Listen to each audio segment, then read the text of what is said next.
The Oslings also found that in addition, the church also owns a surprisingly large amount of lucrative commercial investments, managed mostly through its Deseret Management Corporation.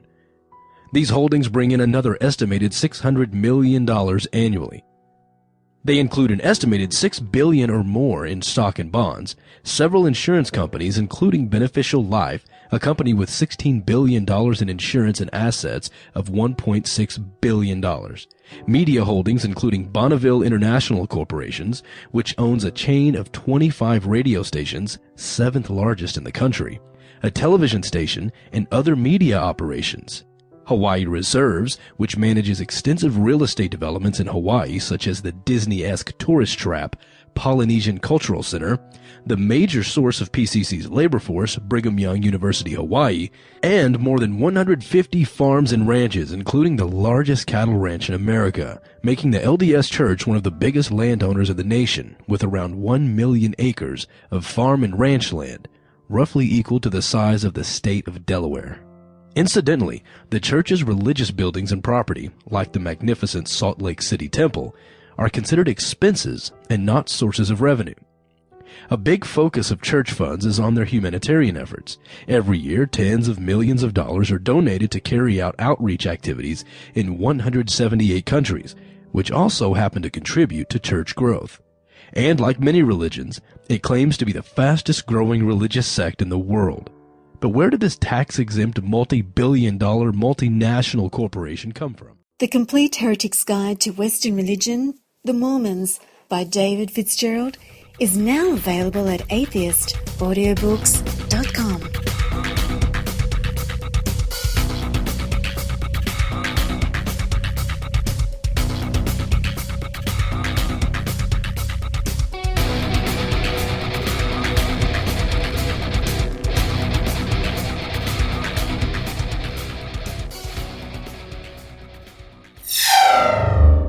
This is Phil Ferguson with Polaris Financial Planning, the home of science-based investing. I see people owning really bad investments all of the time. Many advisors are paid a commission by a big company to sell you something you may not need. It's kind of like church. They create fear, then they tell you what you want to hear, and then they take your money. What you want is an advisor that is paid only by you. That is a fee-only fiduciary advisor. Remember, people work for who they are paid by. You can contact me, Phil, at PolarisFinancialPlanning.com, or listen to the cleverly titled The Phil Ferguson Show. Each show, we have an interesting investing skeptically topic and an interview with someone fighting to end religion. Polaris also gives 10% of gross revenue to support the growing secular movement. You're not just getting better investments, you're helping to change the world. All right, everybody, welcome back. This is Phil Ferguson, and you are still listening to The Phil Ferguson Show. I have with me author and columnist, I guess, and whatever else you want to tell me about. And her name is Helaine Olen, and she has a couple of books about finance, which I highly recommend. Delightful to read. One is Pound Foolish, and the other one is called The Index Card to Investing. And in Pound Foolish, you did talk at quite length about someone like Susie Orman. What are your thoughts on that you want to share with us now? Well, I mean, I think Susie Orman's really, really interesting. She, she's the biggest name in personal finance for years. She came out of the Bay Area, was very steeped in the self-help culture of the 70s and 80s out there, the sort of woo-woo, Bay Area stuff that we all know about. And she sort of combined that with personal finance for a long time, and it was a very compelling message. Eventually, she got kind of harsh about it, which was really interesting, too. But I think the real issue is a lot of her advice was sort of inconsistent. And I think there was a reason for that. I think because of the way she came up, most of her advice was really geared to this emotional, how do you feel about money stuff, which was great prior to the crash, by the way. I mean, Right. But a lot of people were very into that for a long time. One of the things that really intrigues me, living in New York, or in LA, which I used to, people think Susie is kind of the biggest financial star out there. And I actually, at this point, don't think she is. I think it's Dave Ramsey, and I think it's been Dave Ramsey for a long time. And I think anybody in any other part of the country but New York, LA, San Francisco, and maybe one or two other places would agree with me about that. I agree with you. Yeah. So, and Dave Ramsey, I find rather problematic. I should preface it by saying he does some great stuff. He really does. I mean, I think his insistence that people who want to get out of debt go all cash is about as smart as anything I've ever heard. And there's no question he can motivate people. On the other hand, this is somebody who really denies the role of the system. This is somebody who declared bankruptcy himself and tells other people not to do it, which I just find unconscionable. I agree. And I think it's been 2 or 3 times, hasn't it? No, only once. Okay. But I find that mystifying. Like, that he would get up there and say, I did this, but you shouldn't because it was really emotionally difficult. It's like, who cares? And in fact, one of the fascinating things is if you go to his own pages, his own web pages, and this was a few years ago, so I can't swear this is still true. But, when he writes about bankruptcy and there's comments in his forums, there are a lot of people who, like former acolytes, who write it and say, I tried this and you're wrong. Like, I mean, to his credit, he left them up. But, there are people who get really deeply in. And I spent a lot of time with people who were trying to follow his precepts. And what I would find over and over again is these weren't people who had, like, done something stupid once and were just being dumb about money. Right. Although, I mean, certainly that was, nobody's that smart about money. So let's face it, is part of it. But mostly it was people who were just overwhelmed by what I, call the financial plagues of the 21st century. It was people with massive amounts of student debt, massive amounts of housing, massive amounts of, bills because people had lost jobs or gotten sick, or, they had taken on, they had bought, they bought a new fur coat thinking life was going well, and then they got fired. I mean, life's hard. And I just don't see any of that in there. There's just no recognition of that whatsoever. And then the kicker is he said some rants about government aid. Like, this is some sort of scam that people are trying to get in on. I mean, anybody who's, like, going on, like, Medicaid or unemployment to, like, lead the easy life is in for a rude shock. I mean, the average unemployment check is less than $500 a week in this country. Yeah, you're not going to get rich on unemployment, that's for sure. And he takes personal responsibility to an extreme, and he's had people on his show, because I've listened to his show, where they've had, a child that had leukemia or something, and they have $100,000 in debt, and he says, you get a third job and work your way out of it. It's your responsibility from a moral, ethical, and even a religious standpoint. You have to pay it off. I find it unreal. I mean, a true story. So I wrote a big feature about him in 2013 for Pacific Standard, and I quoted from a couple of his calls, and one of them was him, if I'm remembering this right, was him telling somebody to basically cut their deadbeat dad off, right? And I quoted it, and mercifully I got it. I heard it, and I immediately emailed. I either taped it myself or I emailed, the PR people and had it downloaded it, or I podcast downloaded it right away before it vanished. Do you know the fact checker did not believe it until and the editors did not believe it until I actually sent it over? They couldn't believe anybody would say what I was quoting. It's so callous. It was so callous. And I think the thing is he comes off as very avuncular. And he can be very avuncular, by the way, if you see him in person, right? He can be. Yeah. And sometimes he is very sympathetic in some calls.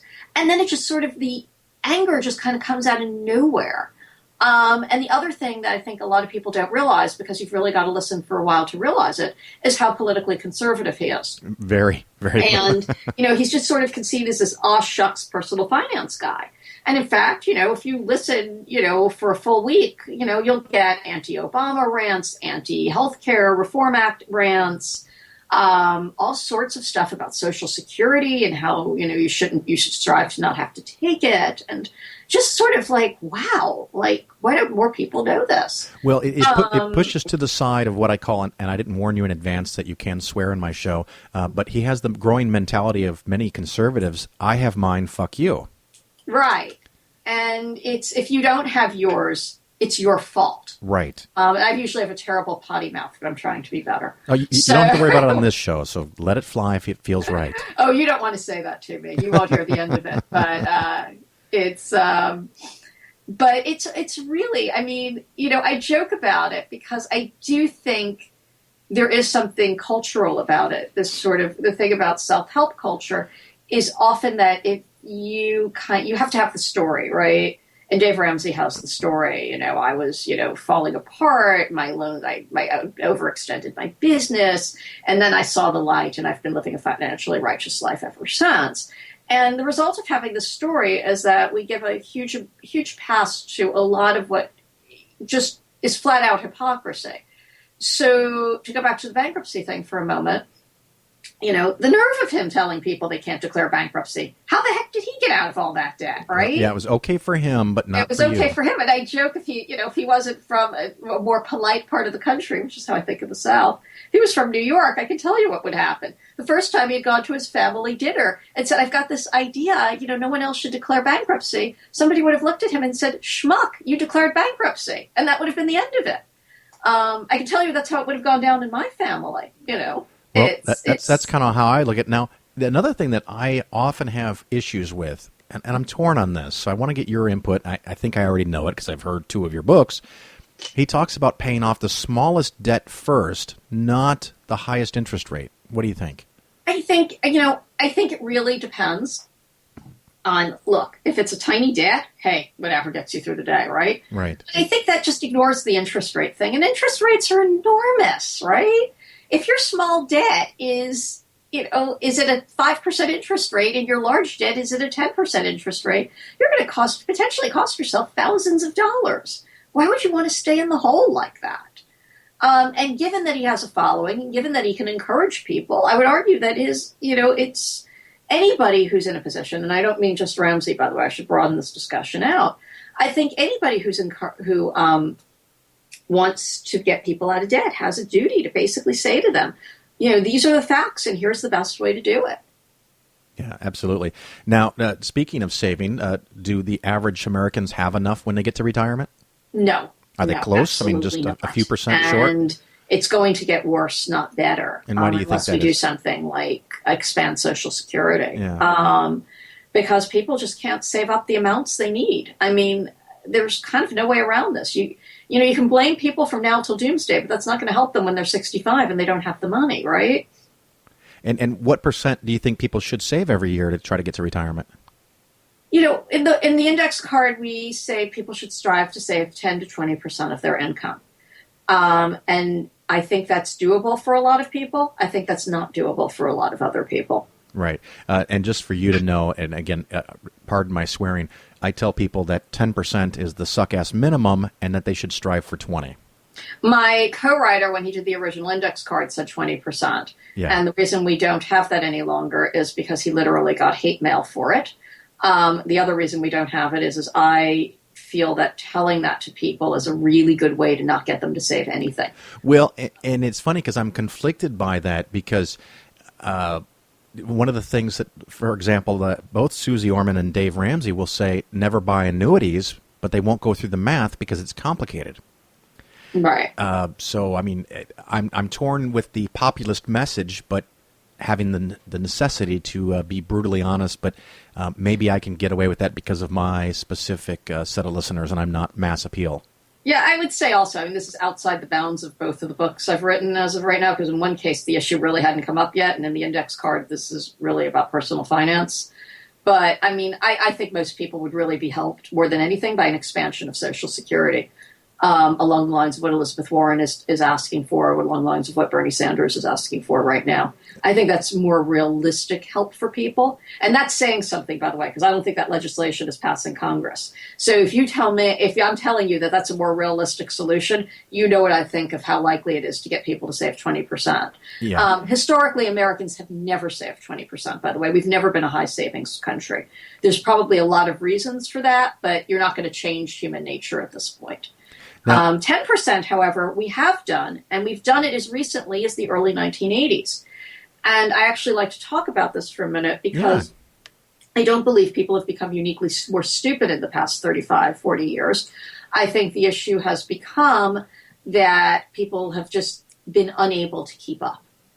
Right. Nope, that's all you got. You can talk more about it if you want. I think it's a huge issue. I mean, I think there's a lot of blame that goes around. I think there's this sort of idea that we somehow didn't learn how to save. Right. I don't believe that. I think most people believe it's a good thing to save. I mean, do you